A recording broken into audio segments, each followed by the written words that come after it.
Hola, muy buenos días, ¿cómo están? Bienvenidos.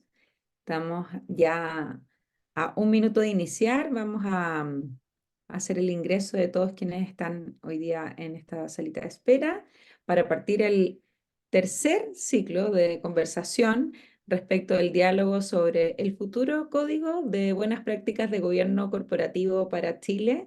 Quiero agradecer a todos quienes se están conectando. Tenemos dos tremendas invitadas hoy día que nos acompañan para este tercer diálogo y en virtud de que ya son las 9 de la mañana en punto, voy a presentar a mis invitadas, agradeciendo por supuesto el que se hayan hoy día podido conectar, otorgar el tiempo y también el poder comprender cuál es la mirada que tiene cada uno de ustedes desde el rol que hoy día les compete. Vamos a presentar primero a Bernardita Piedrabuena. Bienvenido, Bernardita. Tú eres doctora en Economía de la Universidad de Chile, magíster en Ciencias de Economía, ingeniero comercial de la Pontificia Universidad Católica. Sé que cuentas con una amplia experiencia y trayectoria profesional en lo que es políticas públicas para el mercado financiero. Fuiste coordinadora del mercado de capitales y finanzas internacionales en el área también de macroeconomía del Ministerio de Hacienda, miembro del Consejo Asesor Fiscal, asesora al Ministerio de Economía y Senado de la República de Chile. Previo a tu ingreso a la comisión, te desempeñaste como gerente de riesgo corporativo del Banco Central, fuiste consultora del Banco Interamericano de Desarrollo del BID, economista principal en la empresa consultora SAIEC y directora de Empresa Nacional de Petróleo ENAP, vicepresidente de Cotriza.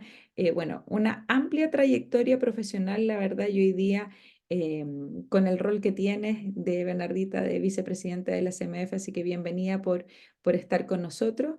Y también quiero presentar a Constanza Bollmann, que es abogada Pontificia Universidad Católica de Chile, magíster en Administración y Políticas Públicas del London School Economic de Inglaterra. Cuentas ya con más de 16 años de experiencia en política pública, especialmente en temas asociados a libre competencia, equidad de género, tema de pensiones. Y bueno, hoy día en la Asociación de FP llegaste en el año 2017 como fiscal y en el 2021 asumiste como gerente general, siendo la primera mujer en asumir este rol en la industria tradicionalmente masculina. Durante el primer gobierno del presidente Sebastián Piñera, Constanza, tú fuiste nombrada jefa de gabinete de la ministra Carolina Smith en el Servicio Nacional de la Mujer y actualmente también en el Ministerio de la Mujer de Equidad de Género. Y impulsaste el diseño y la discusión parlamentaria para lograr la ley de expansión del postnatal de 6 meses. Tras un paso por el gobierno, también te desempeñaste en el Tribunal de Defensa de Libre Competencia y te ha tocado ahí, obviamente, estar con muchísimos temas asociados a temas que hoy día nos competen. Así que quiero a las dos agradecer, Constanza, desde tu rol también como gerente de la asociación de AFP. Así que muchas gracias por unirse acá al Instituto de Directores y poder partir este tercer diálogo que para nosotros es tremendamente relevante, una discusión que no está ajena a lo que acontece en nuestro país, dado el contexto que hoy día vivimos. Y me gustaría partir, Bernardita, con que tú nos puedas hacer la primera presentación y nos puedas comentar de alguna manera cuál es la posición que tendrías desde la CMF sobre los beneficios o la articulación que tiene y desde la normativa, el beneficio que tiene de contar con un código de buenas prácticas y cuál es la mirada que tendrían ustedes desde ahí, por favor. Bueno, muchas gracias, Fadua, por la invitación. Es un honor para mí estar aquí en este panel.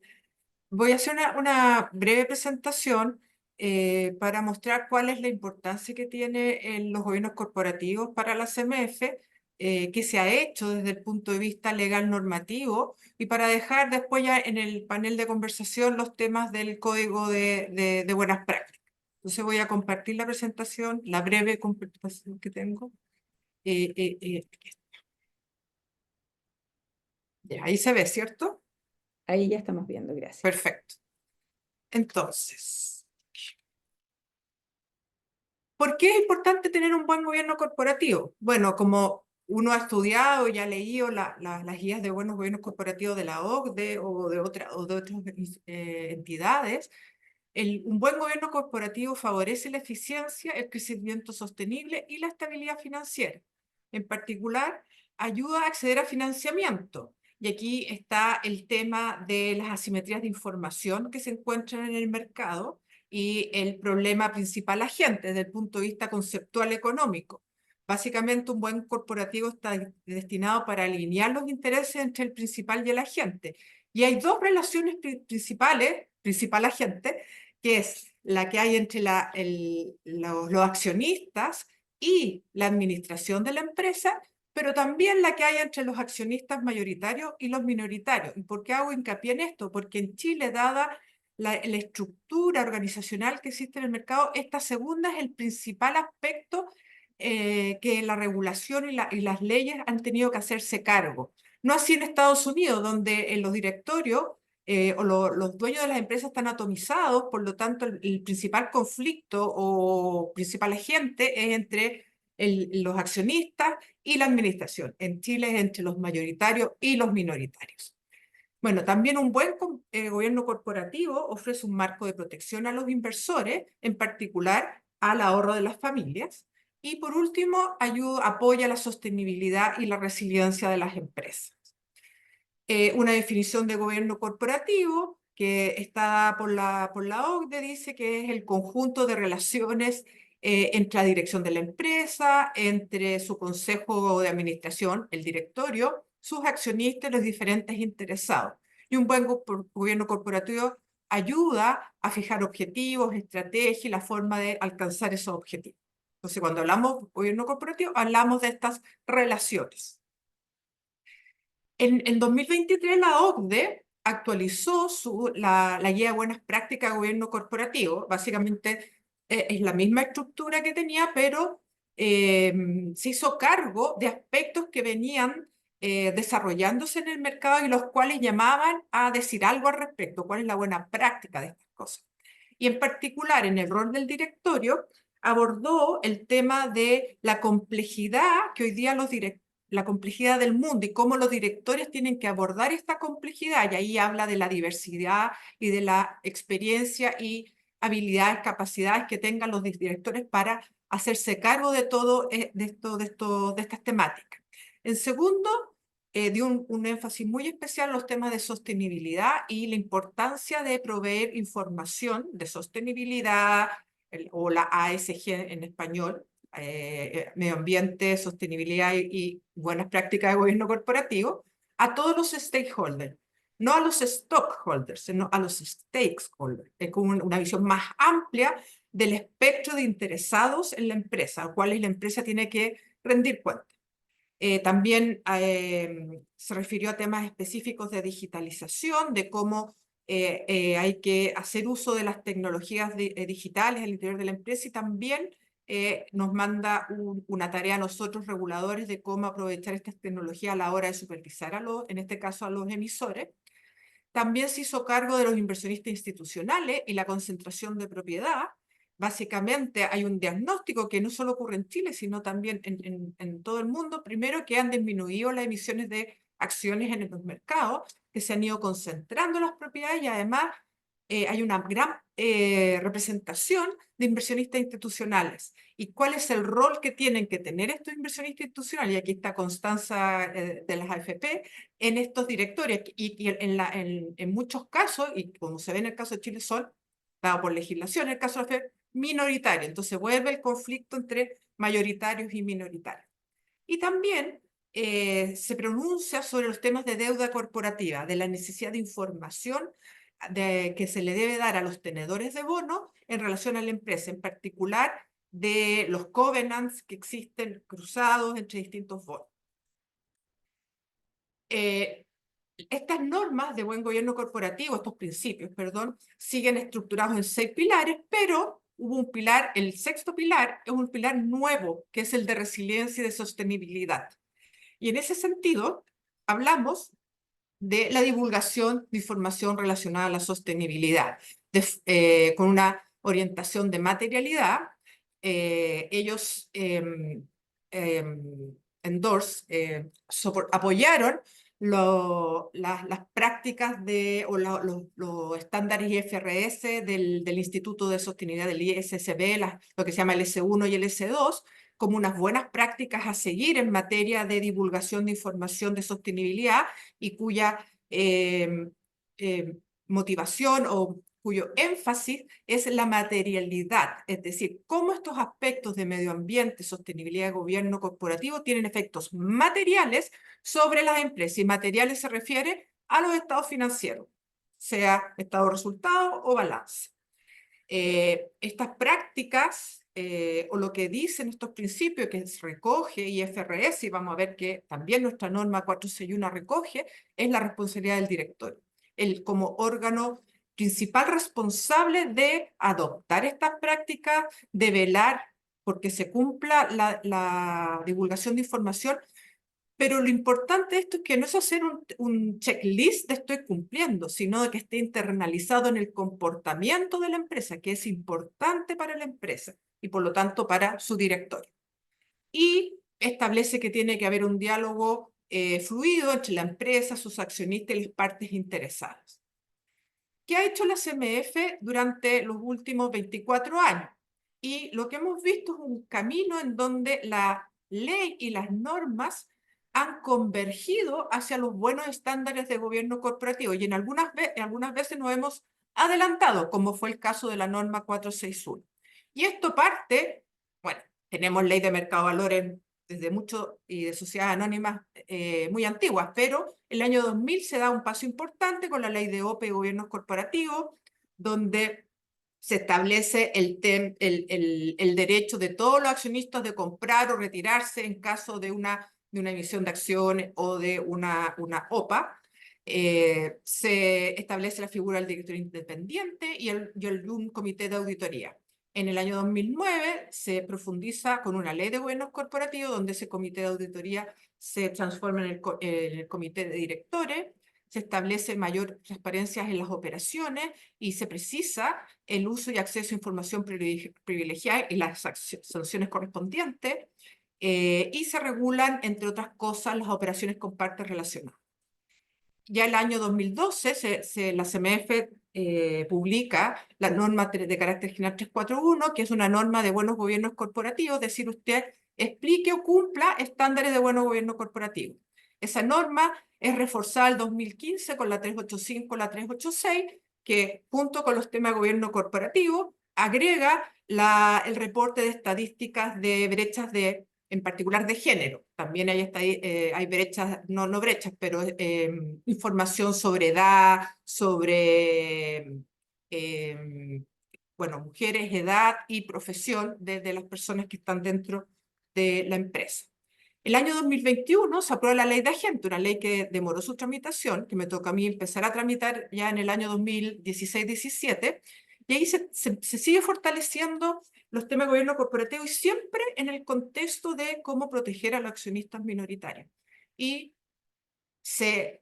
al mercado también, por supuesto, no solo la protección de los minoritarios pasa por proteger al mercado. Y se establece el periodo de blackout, es decir, una prohibición expresa de transar acciones para aquellos que están en el directorio, en la administración de la empresa y su relacionado, 30 días antes de la publicación de los estados financieros. De hecho, la CMF ya ha sancionado en varias oportunidades por el no cumplimiento de esta obligación, que es objetiva. Cumpla o no cumpla, no ve intencionalidad, tiene que cumplir. También se estableció la posibilidad de la definición de una política de habitualidad por parte de los directorios y también una política de que debía haber una política de elección de directores de filiales. Ese mismo año, a fines de año, se publica la norma 461, que es la que establece la obligación de los emisores de valores y otras entidades financieras a tener un reporte integrado, donde en ese reporte integrado que se basó en los estándares de GRI, de TCFD, y en particular hay un capítulo en donde usted dice reporte SASB, los indicadores de SASB de acuerdo a la industria a la cual usted pertenece. Y en eso fuimos pioneros, nos adelantamos a lo que después saca la OCDE y apoya IOSCO en el año 2023. Y por último, algo reciente, acabamos de publicar una norma que entra en vigencia en septiembre, la norma de carácter general 501, que dice cómo los directores tienen que definir una política de habitualidad y cómo tienen que difundir las operaciones con partes relacionadas. que es una materia muy importante para tener un buen gobierno corporativo. Y esos son los avances que hemos hecho para ir convergiendo hacia los buenos estándares de gobierno corporativo. En general, la evaluación que hace la OCDE del cumplimiento de Chile de los estándares de gobierno corporativo son buenas. No estamos desalineados, estamos bastante alineados con las buenas prácticas de gobierno corporativo que establece la OCDE. ¿Cuáles son nuestros desafíos para el futuro? Primero, permiso, estoy checando aquí algo que me está tapando la presentación, que soy yo misma. Avanzar en mayor participación de los extranjeros de los militares en las decisiones societarias. Esto pasa primero por el tema de la participación remota en juntas de accionistas, lo cual el COVID contribuyó a forzar la implementación de estos mecanismos, facilitar el proxy voting, entregar más información sobre los temas a tratar y votar en junta y entregar esa información con antelación. Ahí hay un tema en donde después podemos referirnos a avanzar en los códigos de buen gobierno corporativo. Hay que seguir mejorando las políticas y estándares de la difusión de información ASG. La norma 461 es un paso importante, pero que hay un rol crucial del directorio para cumplir en fondo y en espíritu con esta norma. Y además hay temas que todavía se siguen discutiendo a nivel internacional en relación a la difusión de esta información. Por ejemplo, el aseguramiento. ¿Cómo hacemos el aseguramiento de esta información?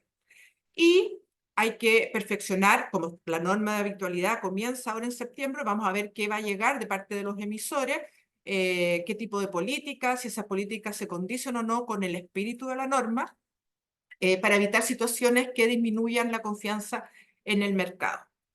En todos estos casos, el rol del directorio es crucial, tiene una responsabilidad única y importante en la definición de esta información y en relación a avanzar en los buenos estándares de gobierno corporativo. Y eso quería para introducir la presentación para luego dar paso, bueno, obviamente después de Constanza, a la discusión. Muchas gracias, Fado. Gracias, Bernardita, por este contexto que nos va a permitir entender cómo, de cara a las normativas que hoy día ustedes han ido impulsando desde la regulación, el materializar o no un código de gobernanza y qué tan cerca o lejos o cuánto puede aportar también al mercado. Constanza, te cedo la palabra para que puedas ahora presentar. Bueno, primero quiero agradecer la invitación. Muchas gracias, Fadua, y al Instituto de Directores. Y también quiero aprovechar para invitar a los que no han visto los diálogos 1 y 2, que por favor lo hagan porque están realmente buenos. Así es que como están online, para que no se los pierdan. Voy a compartir mi presentación, que también es cortita, para que no se asusten. ¿La ven bien? ¿Fadua se Se ve? ve. Súper. Ya, primero la Berni nombró algunos, pero igual quiero volver a repetirlo. ¿Cuáles son las claves para poder tener un buen código? Primero, algunas ideas y cosas importantes. Mejores prácticas, claramente son mejores directorios. Esto hace que haya mejores empresas y esto es bueno para todos los stakeholders. Se crea confianza, hay integridad y hay crecimiento. Tanto que está comprobado empíricamente que cuando las empresas adhieren a estos códigos, tienen un retorno económico mayor. O sea, esto no es en el fondo pura teoría, sino que tiene también buenos efectos en la práctica. Y también está probado que cuando hay prácticas inadecuadas, esto daña a la empresa, daña también a la economía y, lo más grave, daña a la sociedad y se crean estas crisis de confianza. Y nosotros ya hemos tenido aquí la experiencia con casos de colusión, por ejemplo, pero también ha habido fraude, abuso, mal uso de información privilegiada y estas son cosas que podemos evitar con códigos de buenas prácticas. En general hay una buena disposición, creo, en el mercado y en las empresas para adherir a un buen código. Obviamente va a depender de cuál sea el contenido de este.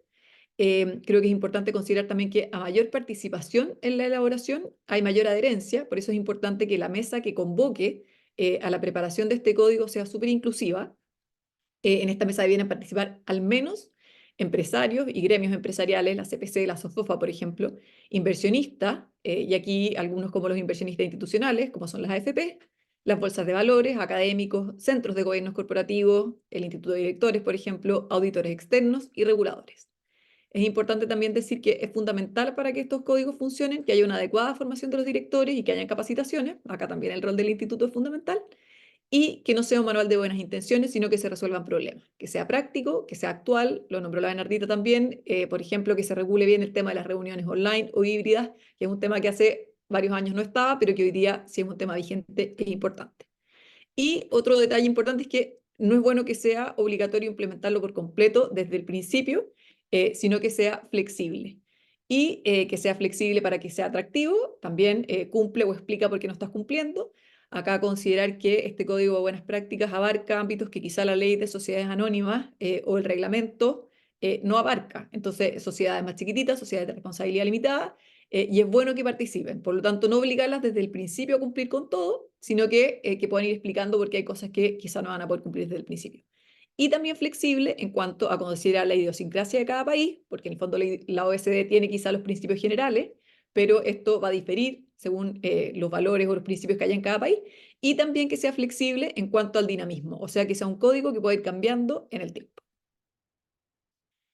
Es importante que quienes lo hagan tienen que tener un entendimiento acabado del funcionamiento de las instituciones comprendidas, que incluya la visión de negocio, los planes, las metas del gobierno corporativo, la estructura, los recursos humanos, viendo mecanismos de incentivo y sistemas de información, que se revise la experiencia internacional y, bueno, también la experiencia nacional, y ahí es donde yo puedo contarles quizá un poco en mi rol en las AFP.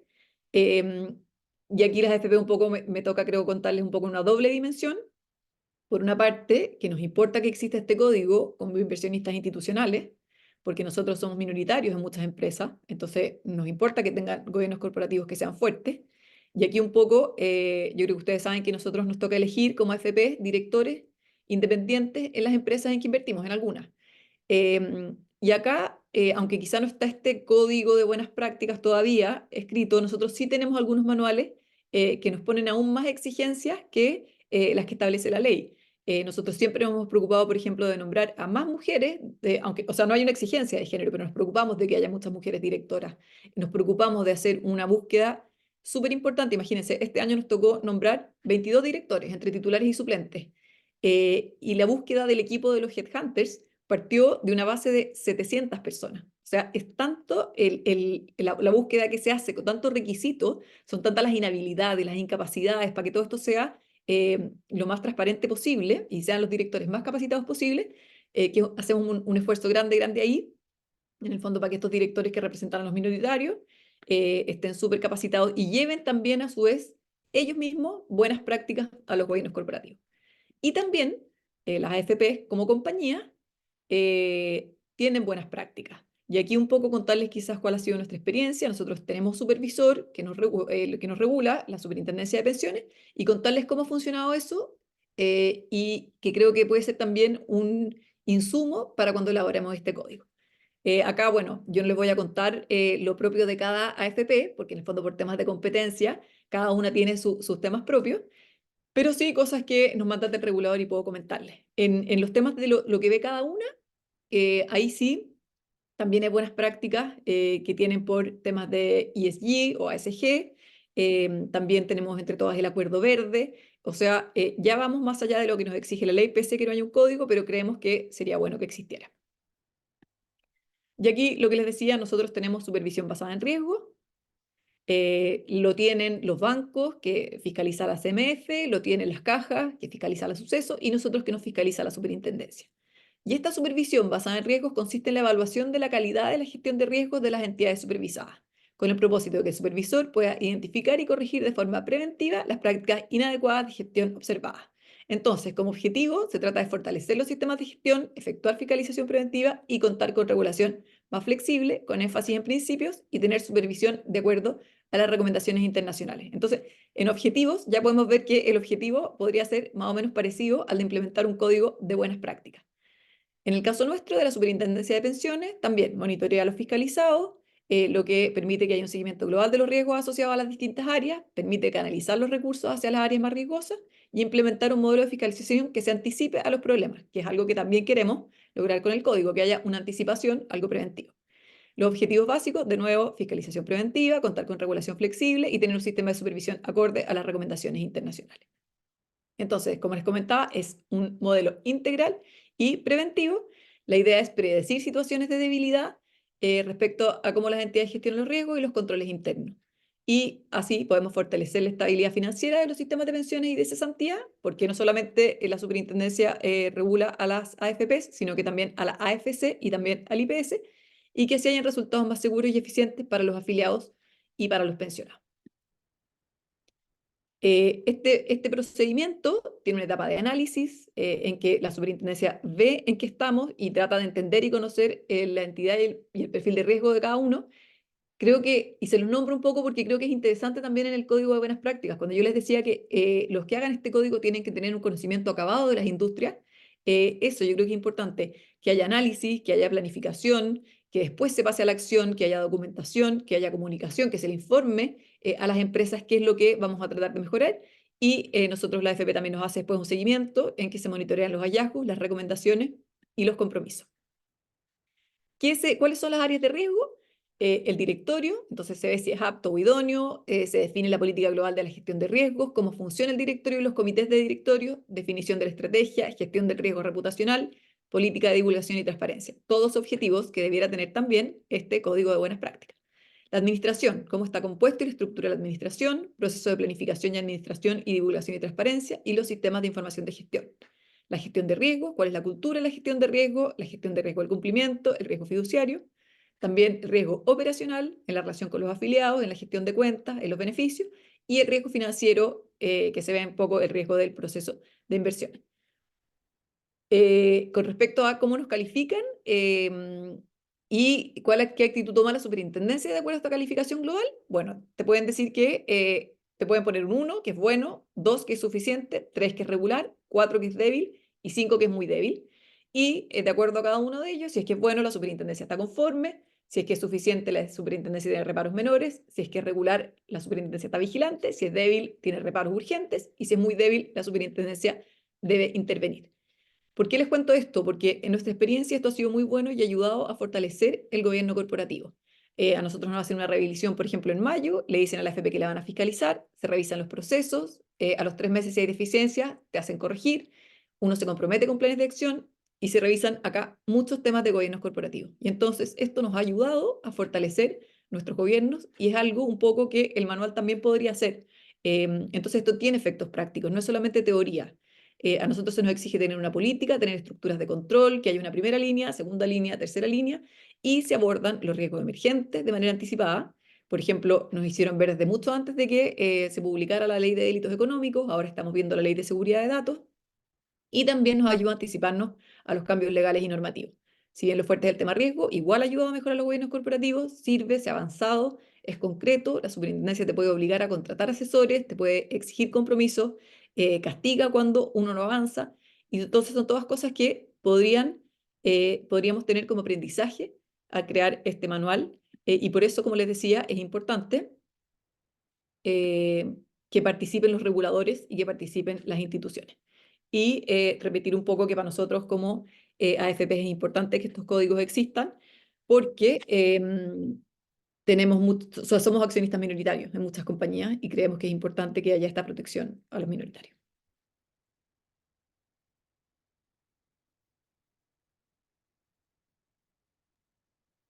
Buenísimo.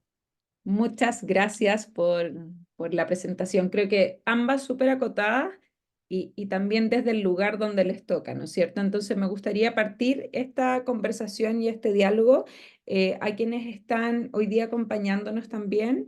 El chat está abierto para que nos puedan enviar preguntas, consultas que tengan, pero me gustaría partir contigo, Bernardita, porque una quizás de las resistencias para poner ese nombre con la incorporación de un código de buenas prácticas tiene que ver con esto de que hoy día Chile tiene una serie de regulaciones ya vigentes y esto sería suficiente para poder generar buenas prácticas de gobierno corporativo. ¿Es necesario en un país como nosotros pensar en generar un código de buenas prácticas de gobierno corporativo? ¿A quién beneficia? ¿Cómo lo ven desde la CMF? Bueno, Fado, nosotros la CMF siempre creemos y hacemos como una bienvenida a cualquier iniciativa que promueva la buena gobernanza de las empresas, en particular obviamente de los emisores de valores, donde está la fe pública comprometida. Si bien creemos que nuestros estándares son altos, hay todavía cosas que falta avanzar y las cuales el código podría tener algo que decir. Por ejemplo, el tema de la información que le llega a los accionistas, en particular minoritarios, para las reuniones de... bueno, si hay directores de estos accionistas para las reuniones de directores y también la información que llega a la junta de accionistas. No llegue lo que uno recoge del mercado y lo que ve es que no llega la información suficiente ni tampoco con la antelación necesaria para estudiar las materias que muchas veces son de una complejidad importante, más aún en el entorno que estamos viviendo. Por lo tanto, eso sería muy necesario avanzar. También el tema de, como ya mencioné y mencionó también Constanza, de la votación por medios remotos en la Junta de Accionistas, en particular donde en un mundo donde de partida hay inversión, estamos globalizados, estamos interconectados con los mercados internacionales, queremos que inversionistas extranjeros vengan y inviertan en Chile, pero para eso tiene que ser fácil para ellos poder ejercer sus derechos de accionistas. Y la votación en la junta de accionistas es muy importante, tiene que poder realizarse por medio remoto. Si no, se le da un costo, se le produce un costo muy importante ejercer derecho a voto, si no, se incentiva la inversión llanamente. ¿Para qué voy a ir a comprar acciones, títulos accionarios a un país donde no tengo, es imposible que ejerza mi derecho? Entonces ahí también hay espacios de mejora. Entonces, raya para la suma, hay espacios de mejora, si bien estamos con altos estándares ya en los cuales lo que era SBS y hoy día la CMF ha ido avanzando, en parte como reacción. Y si ustedes bien, yo hice una historia, uno puede asociar cada legislación a una reacción de un comportamiento de mercado que no fue el óptimo. El 2000, después viene la ley de agentes fue reacción a la Comisión Engel, el 2000 sabemos que fue el caso Chispa, y así vamos generando y reaccionamos a conductas no óptimas, en el sentido de que no generan la confianza necesaria en este mercado, y hemos reaccionado legislando y normando porque el sector privado no ha sido capaz de reaccionar a tiempo. Entonces, si este código quiere transformarse en un referente importante, tiene que adelantarse. Y bueno, y ahí podemos discutir qué condiciones tiene que cumplir el código o qué desafíos tiene, de forma tal que de verdad sea un referente y no se necesite ir con la regulación ni las leyes para promover una buena conducta en los gobiernos corporativos. Muchas gracias, Bernardita, porque creo que eso es lo que recoge, es el entendimiento con código de buenas prácticas, es una autorregulación en el concepto, no es un modelo en donde el regulador tenga que venir con la normativa, sino que es algo que finalmente nace en este concepto como de la sociedad civil, en donde distintos actores finalmente se involucran en un proceso y la relevancia de poder anticiparte a temas y a estándares finalmente para generar mayor transparencia. Y ahí, Constanza, me gustaría seguir contigo y poder consultar, bueno, como que algo ya mencionaste en la presentación sobre los beneficios que tiene para los minoritarios y respecto específicamente de tu rol. ¿Cuáles crees tú que son las como principales diferencias que permitiría generar un código de buenas prácticas respecto de la regulación que hoy día ya está vigente en nuestro país? Ya, quiero primero complementar lo que decía Bernardita, en cuanto a que no es que sea o lo uno o lo otro, en el fondo, o la norma o el código, son cosas complementarias. Y en los países en que ya hay un código de buenas prácticas vigente, también hay ley de sociedad anónima y también hay reglamento. Entonces acá en Chile no es que porque tenemos ya esta ley no sea necesario el código, es un complemento con estas buenas prácticas y de autorregulación. Y con respecto a tu pregunta, bueno, hoy en día sigue habiendo conflictos de interés entre accionistas controladores y entre los minoritarios, sigue habiendo casos de uso de información privilegiada y conductas contrarias a la ética por parte de determinados directores.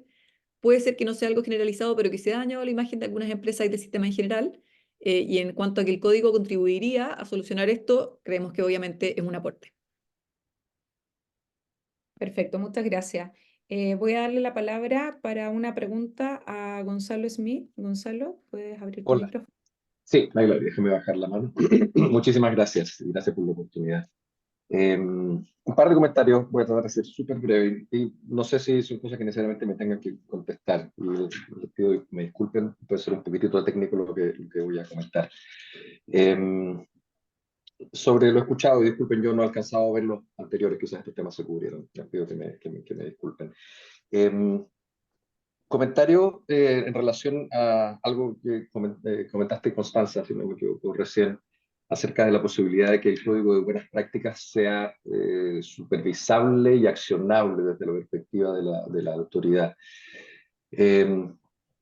Siempre escucho de que las cosas siempre se pueden escribir para que funcionen. Me parece estructuralmente delicado el hecho de que un código de buenas prácticas que no está en la ley pueda ser accionable desde una perspectiva sancionatoria, considerando que cuando existe la facultad para sancionar, también existe un derecho a defensa que está normado. Entonces, respecto de algo que no tiene un contenido interpretativo, que es de carácter vinculante, es delicado que una autoridad tenga la posibilidad de fiscalizar y eventualmente sancionar sin que existan aparejados los derechos de defensa, porque la autoridad puede tener una opinión, el otro tiene otra opinión y uno después termina en tribunales, digamos. Pero eso, ese aspecto que comenta me parece delicado. Creo que, no estoy diciendo que no se pueda, pero es súper delicado regular cómo eso opera. Lo segundo que quería comentar es que, sin perjuicio de la bondad de avanzar en llevar a buenos estándares y el que estoy de acuerdo que un código de buenas prácticas es una vía para hacerlo, no quisiera dejar pasar la oportunidad por el hecho, no quisiera pasar la oportunidad del hecho de que nosotros en nuestra ley, que en materia de gobierno corporativo tiene una serie de singularidades que no son necesariamente compartidas por el resto de las legislaciones. Hay varias cosas que son bien especiales al modelo chileno o como está en la ley. Creo que hay una deuda pendiente muy relevante y aprovechando el hecho de que estamos buscando modernizar, creo que es algo que hay que abordar y es que nuestros deberes fiduciarios como están conceptualizados en la ley son muy deficitarios.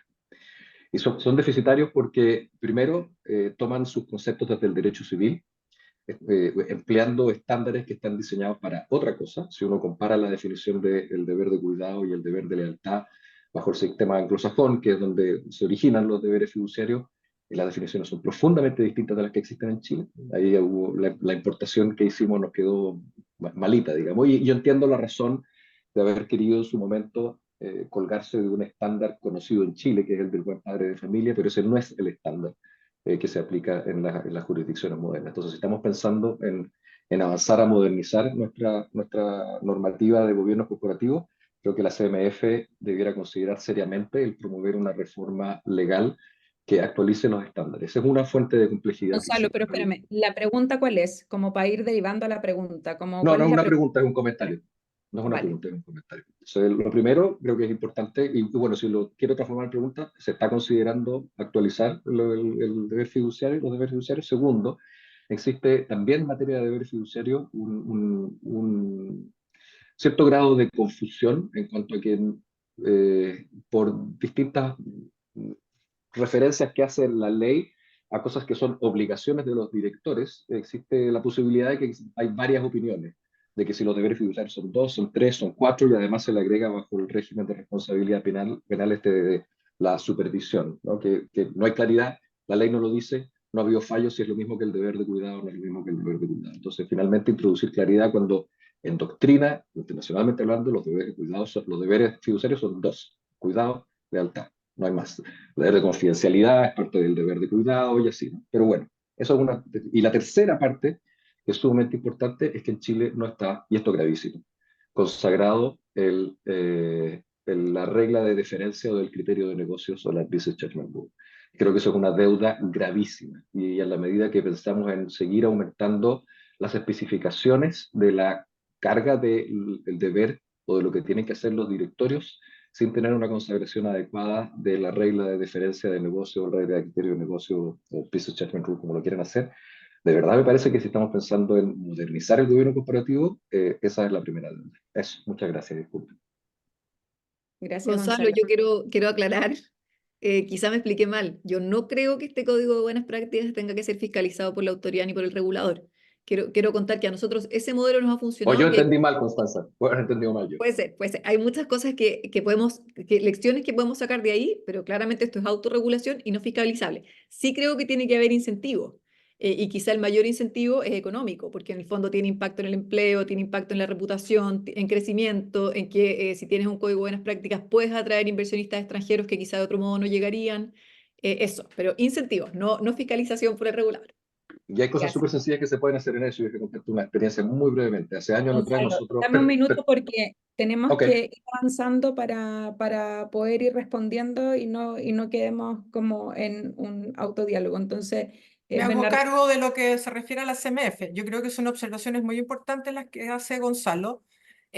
Honestamente, no estábamos pensando revisar la definición de deberes fiduciarios o si hay poca claridad o muchos deberes fiduciarios, pero recogemos el punto y también estamos conscientes de la regla de deferencia, que efectivamente nuestra legislación no la tiene. Entonces son dos materias que podríamos analizar en su propio mérito, pero como tú bien dices, son materias que necesitan reforma legal y entonces hay varias barreras, no barreras, pero cosas que visualizar. Uno, convencerse de que es necesario avanzar y proponer cambio legal. Segundo, tener el espacio legal a través del Ejecutivo para mandar esto al Congreso. Pero la estrategia siempre, por lo menos que o desde que yo estuve en Hacienda o estaba acá ahora en la CMF, es tener estos temas estudiados, porque las ventanas de oportunidades cuando se abren hay que aprovecharlas. Y como fue la ley de agentes, por ejemplo. Fue una ventana de oportunidad que se abrió donde se pudo hacer varias modificaciones. Entonces, lo que puedo decir es que recojo los puntos y los analizaremos en su propio mérito. muchas gracias. gracias. Hay una pregunta de Andrea que tiene que ver específicamente con la perspectiva, bueno, desde el regulador o desde el punto de vista desde las AFP, cómo hacerse cargo de la diferencia, como por ejemplo de tamaño de compañía, mercado, competencia, características de cada negocio cuando uno genera un código de buenas prácticas de gobierno corporativo. Quizás entender esto también desde que si bien esto inicia o puede ser articulado desde las empresas abiertas, ¿no es cierto?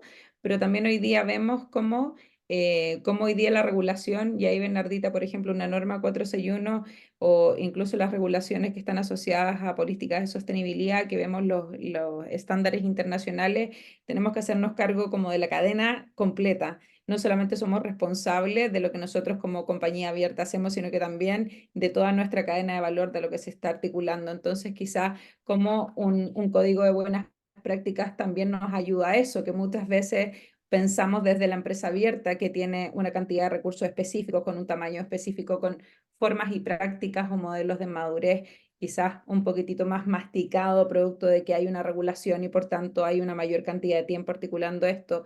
¿Esto crees que ayuda también a las empresas quizás cerradas, proveedoras de las grandes compañías a poder entender cómo hacer las cosas, cómo articular un modelo de gobernanza que no solo tiene que ver con el directorio, los modelos de gobernanza tienen que ver con cómo hacer las cosas dentro de las compañías, no solamente desde el órgano, que es el directorio? ¿Cómo lo podrías tú ahí o cómo lo ves, Bernardita, y después Constanza, de cara a la articulación como más empresarial? Bueno, el tema primero de la proporcionalidad, que a eso se refiere, es un tema que se discute en los foros. De hecho, a nosotros, dado que fuimos pioneros en nuestra norma de carácter general 461, nos invitaron a participar en el grupo de trabajo que se llama el Jurisdictional Working Group del IFRS y SCB, donde está Estados Unidos, Europa, Inglaterra, China, Japón, Canadá y Chile. O sea, es un honor estar en ese grupo. Y en esos países esta discusión es la misma, imagínense, países grandes es la misma discusión, cómo aplicar proporcionalidad.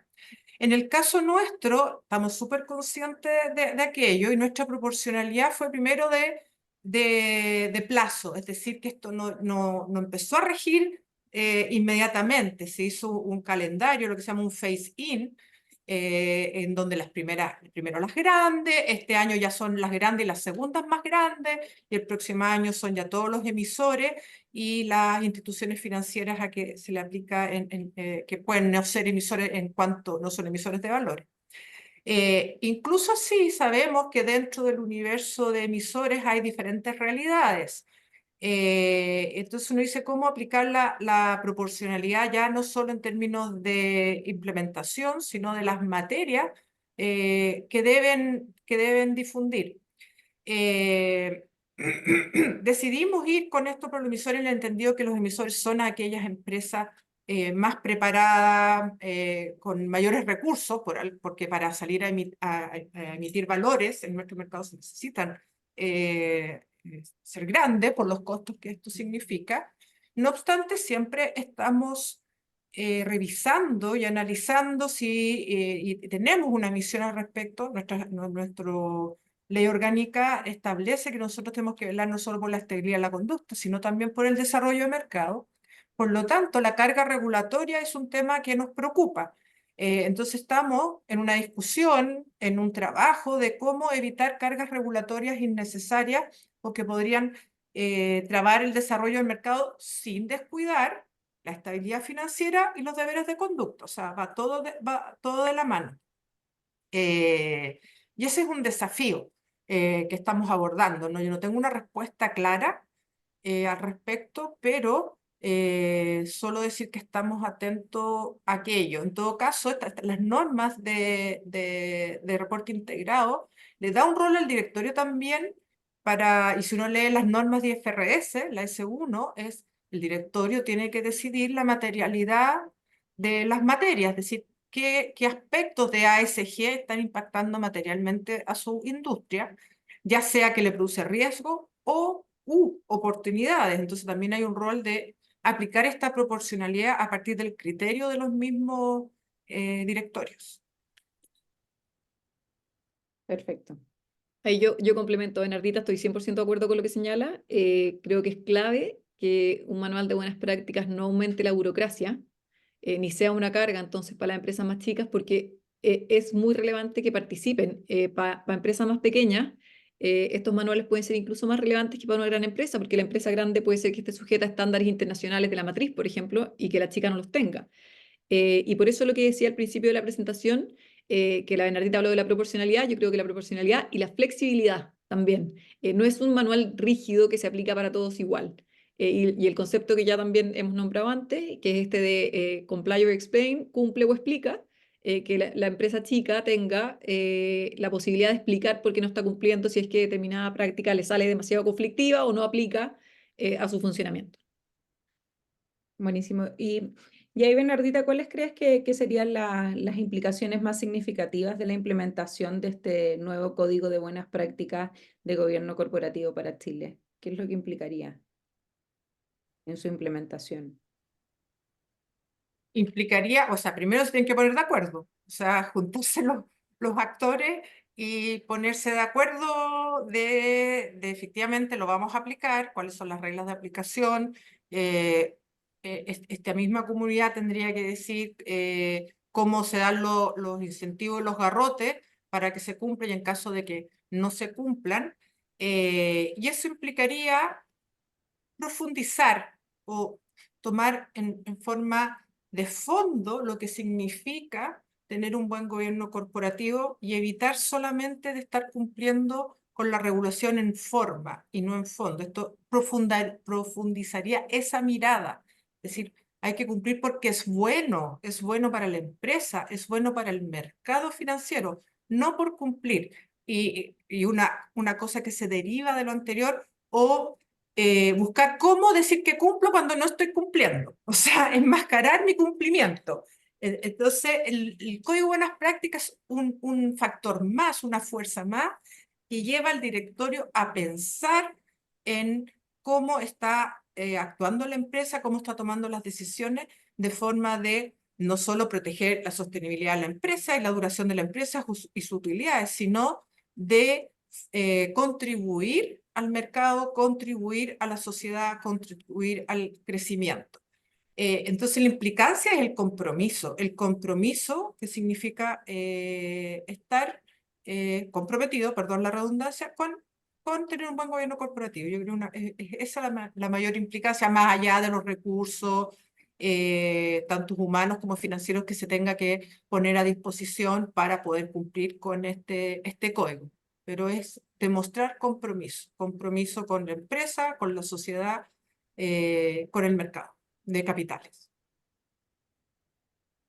Y desde ahí, desde la AFP o de la Asociación de AFP, ¿cómo ven este compromiso ligado también hoy día a contribuir y generar mayor confianza entre los minoritarios y la relación que existe en las empresas abiertas? No sé si nos podrías complementar un poco cómo consideran que esto sí generaría un impacto positivo para las empresas.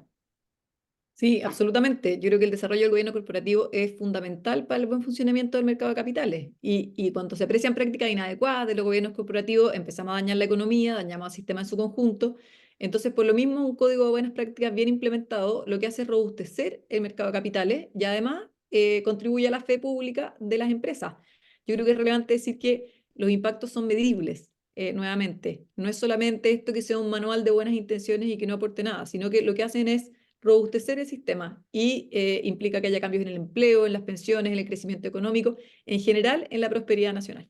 Pero eso creo que tiene un impacto en el mercado de capitales y en el crecimiento del país, en la confianza en el país, en la atracción de inversionistas institucionales, de la atracción de inversionistas extranjeros. Ese es un buen punto, que de alguna manera cómo articulamos un código de gobernanza mirando también como el mundo de las inversiones, pero por otro lado también existe la madurez en el mercado chileno para poder implementarlo, están como las competencias suficientes, nos preguntan, por ejemplo, si es que los directorios estarían preparados o los propios directores tienen las competencias para poder abordar finalmente los desafíos que se vienen en este tipo de materia como de generar códigos de buenas prácticas de gobierno corporativo como se han hecho en otros países. ¿Cuál es la posición ahí, Bernardita? ¿Qué desafíos ves de cara como al órgano como directorio, pero también a los directores de poder entender que hoy día hay una serie de elementos que se suman a esta agenda y a responsabilidades de los directores? Bueno, yo no tengo una encuesta, una estadística de buen comportamiento de los directores, así que lo que voy a hablar son de percepciones y de percepciones y tal vez de evidencia que se ve también a nivel internacional y que justamente el nuevo código, perdón, las nuevas guías de principios corporativos de la OCDE da cuenta y que me referí en una de las primeras diapositivas, que es la necesidad de tener diversidad en el directorio en un mundo que es muy complejo, que se ha complejizado, donde hay que abordar diferentes temáticas, la diversidad aporta. Voy a ponerme un poquito latero, pero esto es en economía hablamos de las ventajas comparativas. En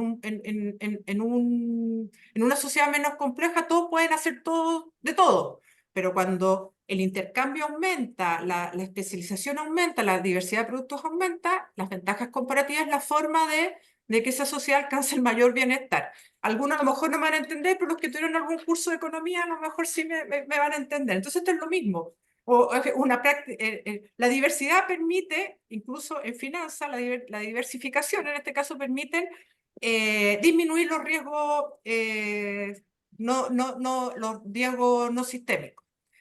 En este caso lo mismo, la diversidad del directorio permitiría. Dado la diversidad, van a haber distintas formaciones, y no solo puntos de vista, sino formaciones, especializaciones, que permitirían al directorio hacerse cargo de este mundo más complejo, porque no solo la empresa tiene que sobrevivir y generar números azules porque tiene que vender más y reducir costos, sino que esto se ve influenciado hoy día por el tema del cambio climático y la sostenibilidad ambiental, se ve influenciado por los temas de ciberseguridad, que ya se aprobó la ley de ciberseguridad, se ve influenciado por los temas de datos personales, se ve influenciado por los temas de a quien le toque, lavado de activos y financiamiento del terrorismo, se ve influenciado por las mayores estándares en cuanto a relaciones laborales. Entonces, abordar todo desafío y que una persona o 5 personas, una persona en el directorio sepa todo de todo, creo que es difícil, no es imposible, pero puede haber un hombre, una mujer renacentista que maneje todos los ámbitos del conocimiento, pero con la diversificación se permite abordar los diferentes temas y el resto del directorio aprender de aquellos que no sabe a través de la persona que tenga una mayor especialización. Entonces la diversidad ayuda y por supuesto la formación constante por parte de los directores para ir aprendiendo y entendiendo qué implica en cuanto a sus responsabilidades fiduciarias estos nuevos elementos, riesgos emergentes, oportunidades emergentes que están surgiendo en el mundo. Sí, Yo creo que la diversidad de género ha ido, la idea de la diversidad de género ha ido permeando, aunque nos falta infinito en ese tema, nos falta mucho, ha ido entrando, pero la diversidad de profesiones, de oficios, de expertise, de nacionalidades, o sea, que efectivamente el directorio sea diverso en todos los sentidos, es súper relevante. Y lo otro también, y por lo mismo, la inclusión en el momento de conformar la mesa que haga este código también es súper relevante. en materia de la interdisciplinariedad para poder llevar a cabo el código de gobernanza, ¿te refieres? Exacto, sí. Sí. Hay una pregunta que tiene que ver con que uno de los elementos que se han abordado tiene que ver o hace referencia a que hay ciertos episodios que han sido como con alguna recurrencia y de conocimiento y que afectan gravemente a la confianza de los mercados. Y estos hechos generan consecuencias, finalmente ponen en evidencia ciertas debilidades que están asociadas como al buen gobierno corporativo, ¿no? Que no solamente es la responsabilidad del directorio, sino que como el buen gobierno corporativo, que algunas compañías finalmente no han podido traspasar y permear y que generan esta como desconfianza como en el mercado. ¿Cómo ven ustedes que un código de buenas prácticas puede ayudar a esta como autorregulación e intervención para poder ir disuadiendo, impidiendo la repetición de estos hechos como en Chile? Bueno, ya que no, Constanza, ¿puedes hablar tú primero? ¿No? Dale, dale. No hay problema. Como que estamos tú y yo. Súper ordenadita. Eh, bueno, muy relacionado a todo lo que hemos dicho. Efectivamente, las normativas, las leyes, por mucho que avancen, generalmente rara vez se adelantan a los hechos de mercado, sino van detrás. Como mostró mi última diapositiva, este camino de regulación desde el año 2000 fueron reacciones a comportamientos no deseados y no óptimos en el mercado de capitales. Caso Chispa, caso Cascada, etcétera, etcétera. Por lo tanto, un código de buenas prácticas, al ser más flexible, tal como está hecho por aquellos que están en primera línea, están en el negocio mismo, en este caso, manejar empresas y poner a disposición del público valores y quienes están esos valores tienen que mirar las empresas, pueden actuar más rápidamente y hacerse cargo de estos comportamientos que si bien están permitidos en la ley, por algo, bueno, algunas veces no, algunas veces prácticamente son infracciones, pero hay otros que la ley no abordaba en forma clara y creyeron que se creían que estaban permitidos, pero que dañaban desde el punto de vista financiero económico, dañaban al mercado financiero. Y ahí el código de buenas prácticas podría reaccionar más rápidamente de lo que podríamos hacerlo con una legislación o norma. De hecho, una cosa parecida, pero no igual. En la ley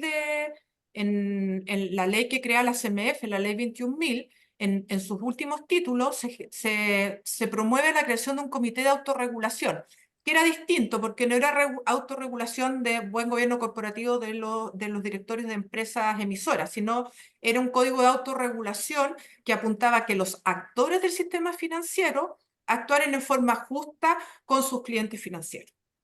Y una de las cosas que se decía es que si ese comité de regulación establecía una regla o una norma que fuera muy buena, obviamente el regulador después la puede pescar, la puede considerar, perdón mi lenguaje coloquial, la puede considerar y establecerla como ley o norma dependiendo de lo que se necesite. Entonces ahí ya pasa a ser fiscalizada y sancionada por el regulador.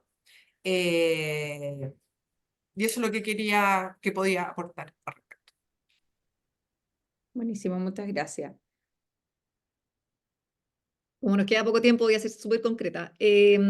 Yo, como tú comentabas, trabajé 5 años en el Tribunal de Defensa de la Libre Competencia, entonces automáticamente la cabeza se me va a los temas de colusión, por ejemplo, y creo que un código de buenas prácticas de gobierno corporativo, por ejemplo, puede incentivar algunos mecanismos como la delación compensada.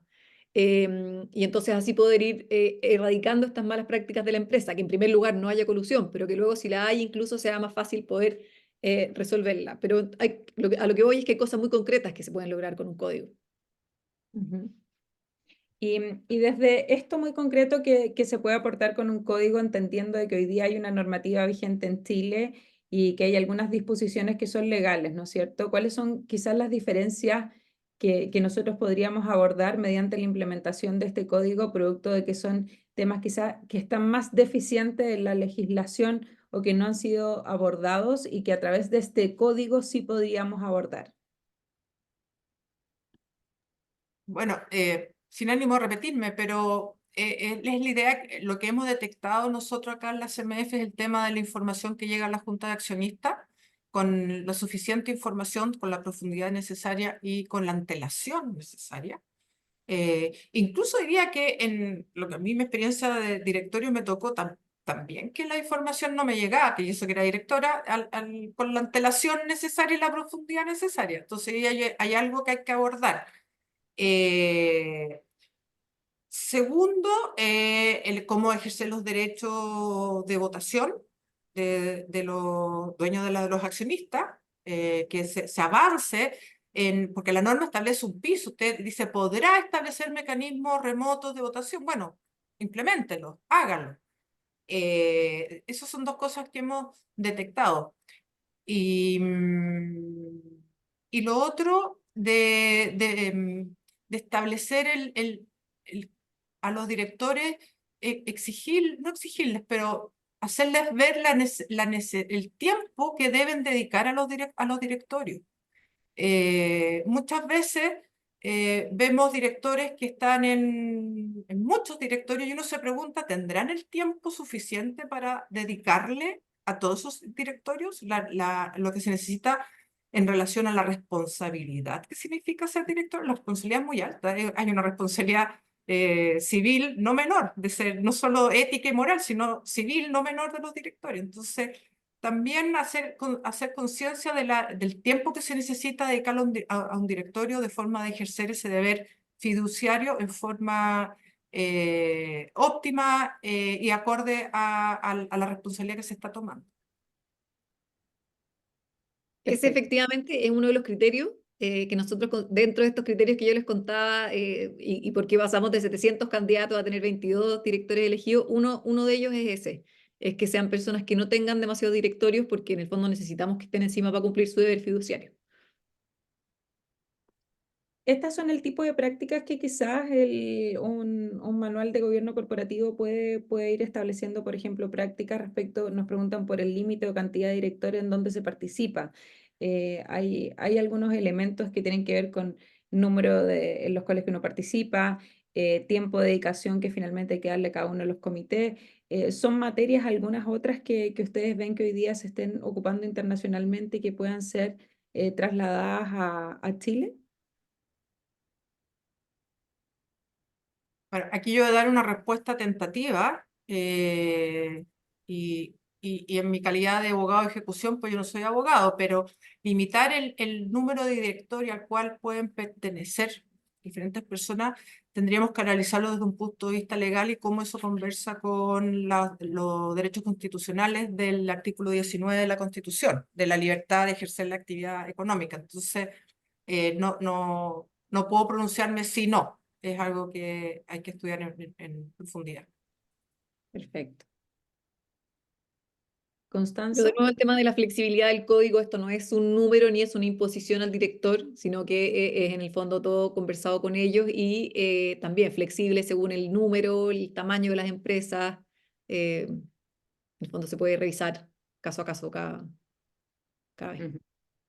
Veo conectado también directores de empresas públicas. ¿Qué conexión hay? Ahí veo a la Gloria conectada. Entonces, ¿qué conexión ven, por ejemplo, de un código de buenas prácticas en Chile, pensando que hoy día las empresas públicas cuentan con una scorecard de gobierno corporativo que está liderado por el CEP?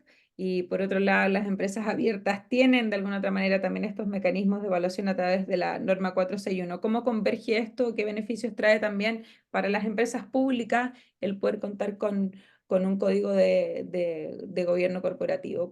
¿Qué mirada le ven ahí quizás algo de esto más transversal público de empresas públicas y privadas?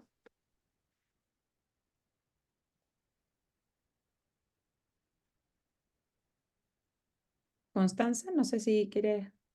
Yo creo que es súper relevante y sobre todo por temas de reputación y de volver a tener la confianza en el fondo en algún minuto que se perdió a nivel país. Digamos, lo que decíamos es que esto efectivamente, las buenas prácticas hacen que haya más crecimiento, más desarrollo, más confianza y las malas, por el contrario, que haya más fraude, más abuso y eso no lo queremos ni en las empresas públicas ni en las empresas privadas. Bernardita, ¿qué impacto ves en las empresas públicas y la relación que finalmente hoy día tiene de poder adherir a un código de buenas prácticas? O sea, siempre es positivo porque al final del día las empresas públicas también son parte integral del mercado de valores y en particular aquellas que son emisores de valor.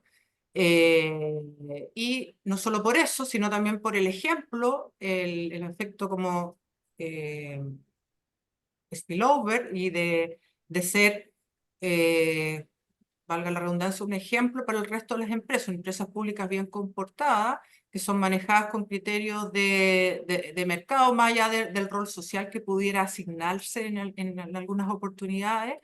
eh, son una buen avance para que las reglas se apliquen a todas las empresas en general, sin tener distinción de porque tú eres público o privado, sino es como una imagen de que el país y sus empresas están comprometidas con los temas de gobierno corporativo. Obviamente, a la aplicación del código tendrá que ver si no entra en colisión con algún principio de administración pública o una norma de administración pública que es imposible. Eso después hay que ver los detalles, pero en general es una buena, sería un buen avance. Hemos hablado harto desde como lo regulatorio, de la composición, pero hemos dejado fuera temas que hoy día están marcando la agenda de los directorios. Nosotros en nuestro último estudio parece que las grandes tendencias tienen que ver con cómo hoy día, por ejemplo, existe un impacto en materias de tecnología, ciberseguridad, temas de sostenibilidad, cambio climático. Muchas materias que no necesariamente son temas que han estado presentes en nuestra expertise profesional, ¿no es cierto? Y que por tanto cuando estamos en el rol de directores hay un tremendo desafío de cómo elaborar y cómo generar buenas prácticas para poder finalmente cumplir con las responsabilidades que hoy día se tienen en estas materias. Y aquí tomo la pregunta de Marcos Zúñiga que nos pregunta, bueno, si tiene sentido entonces incorporar también en este código de buenas prácticas la gestión de riesgos tecnológicos, de ciberseguridad, y cómo esto quizás puede plasmar de mejor manera la ley de marco, por ejemplo, de ciberseguridad y bajarlo a prácticas específicas para poder entender cómo aplica a las compañías, que yo creo que eso finalmente tenemos una ley, pero bueno, cómo eso se aplica, cómo esa palabra se convierte en una realidad. No sé si ahí nos pueden comentar también cómo ven esa aplicabilidad a temáticas que a lo mejor no necesariamente tienen que ver con quizás las más clásicas asociadas a gobierno corporativo. O sea, desde mi perspectiva, y como dijo Constanza también en su presentación, más allá de que la super de pensiones aplique todo esto que se llama la supervisión basada en riesgo, o la aproximación basada en riesgo para la gestión de diferentes entidades. Nosotros los reguladores estamos acostumbrados ya al momento de supervisar basado en riesgo, es decir, hacer una matriz de riesgos y las matrices que todos conocemos, impacto, probabilidad, efecto, a nivel de nuestro supervisado y elegir aquellos espacios, aquellas empresas donde se ven más riesgos y focalizar los recursos hacia esos sectores. Bueno, en el caso de la empresa es lo mismo. Más allá, yo no quiero ponerle riesgo ciberataque, riesgo de pérdida de información, riesgo climático. El punto aquí lo incorpora muy bien los indicadores del ISSB y también nuestra norma de 461. El directorio tiene que ver cuáles son los riesgos, tiene que analizar los riesgos. Hoy en día están claros cuáles son, pero pueden haber otros. Y es su labor y su misión, su labor, hacerse cargo de esos riesgos, establecer políticas, después se bajarán a procedimientos, dar los recursos necesarios, meter a la función de auditoría interna para que se monitoree el cumplimiento de los controles del ambiente de control de la empresa en relación a esos riesgos. Entonces, ¿es muy necesario? Sí. ¿Es un deber de los directorios? Sí. Cualquiera sea el nombre de ese riesgo, porque hoy en día eso es, el manejo de riesgo es clave en la gestión de las empresas y el manejo de riesgo y oportunidades, porque así como hay riesgo, hay oportunidades. Entonces, no le pondría apellido, es el riesgo en sí que tiene que ser un aspecto muy importante de las empresas. Nosotros aquí, ya que fiscalizamos a bancos, compañías de seguro, un montón administradoras de fondos, etcétera, etcétera, le pedimos a todas esas empresas una gestión de riesgo integral, profunda, que visualice todo. Perfecto, muchas gracias, Bernardita. Constanza.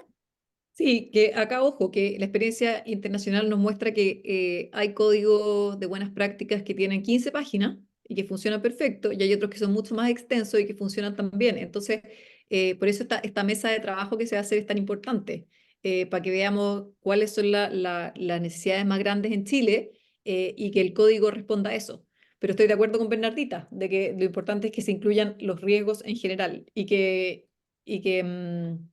y también, bueno, aquí comentar que las AFP tenemos códigos por temas de ESG y ASG, entonces ya está cubierto el tema de sostenibilidad, sustentabilidad, y también para prevenir riesgos de ciberataque y todo eso. Entonces yo creo que es posible implementarlo, porque nosotros en gran medida ya lo tenemos, por ejemplo.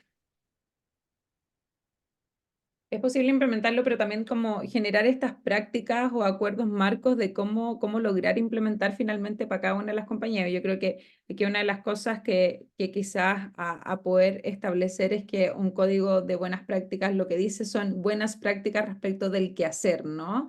Y los beneficios específicos que hemos ido escuchando de cara a ustedes que puede traer también para nuestro país de poder brindar este código para Chile. Han hablado de la necesidad de que distintos actores debiesen participar en la elaboración de este código.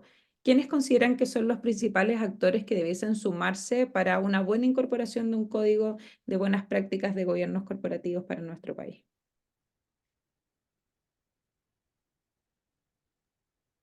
Bueno, yo estoy de acuerdo con lo que dijo Constanza porque habló de eso, que se deberían incorporar obviamente los emisores, grandes emisores por lo menos, o todos los emisores, ahí verán, tendría que verse cómo es la participación de ese grupo tan amplio, los inversionistas institucionales, las bolsas y los intermediarios de valores, porque estamos hablando de valores, y el regulador podría ser invitado a exponer o obviamente exponer y obviamente ser después recibir el resultado de ese trabajo, pero no una participación en ese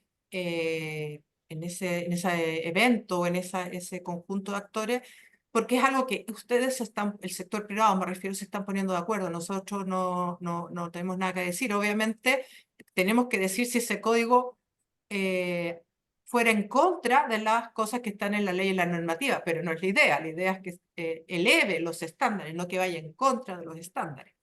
Pero eso sería desde parte de nosotros el rol que podríamos tener en esa instancia. Sí, y agregar ahí a los académicos, a los centros de gobierno corporativo, como ustedes, por ejemplo, y a los auditores externos, que tienen, como tienen vasta experiencia en esto, yo creo que también es importante escucharlos y saber su opinión. Gremios también, ¿no? Gremio, exacto. Bueno, quiero agradecer a ambas por haberse dado el tiempo de compartir con nosotros y a todos quienes hoy día se pudieron conectar. La verdad que este tercer diálogo da luces ya de cómo de alguna u otra manera se configura un modelo de un código de gobernanza. Le hemos compartido por este chat los dos anteriores que hemos realizado, que están disponibles también en la página del Instituto de Directores en www.iddc.cl. Lo que hacemos es que al finalizar este diálogo hacemos un pequeño resumen de lo que hemos conversado y les enviamos los anteriores también para que lo puedan revisar y con esto poder entregar finalmente un documento que aloje cuál ha sido la discusión de los distintos actores que han ido participando en este diálogo. Palabras de cierre, Bernardita, ¿qué te llevas de esta conversación? Me llevo esta conversación dada